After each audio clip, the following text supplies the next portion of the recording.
Hi guys, a day in my life as content creator, mommy of two options.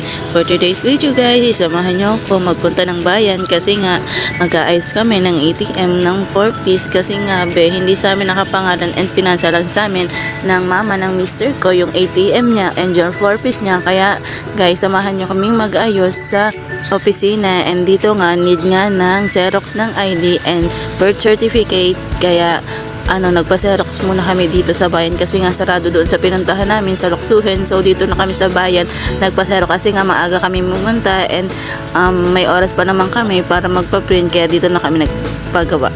And dahil tapos na kami guys magpa-Xerox ng ID is pupunta na kami sa bayan and guys hindi namin alam na palengke nga pala ngayon Lunes kasi kami nagpunta and maraming tinda nga pala guys and naunahan namin si ma'am para nga hindi na maghintay si ma'am kasi nga may meeting pa daw siya ng 8:30 and dapat maaga kami para hindi agad makalis si ma'am. And dito nga nag-decide kami mag-ikot-ikot muna kasi nga hindi namin alam na palengkehan pala ngayong Lunes and wala naman kaming pera guys kaya tingin-tingin muna and tipid-tipid muna ang above na to kahit maraming gustong bilhin, char. And dahil nga malapit na mag alas 8, need namin makabalik dun sa opisina kasi nga andun na si ma'am and mag-i-interview na nga sila ni daddy para nga malaman kung anong mga information. And dahil tapos na guys is pauwi na kami. And ang ganda ng tanawin guys din pagdating sa Balitok ata to guys.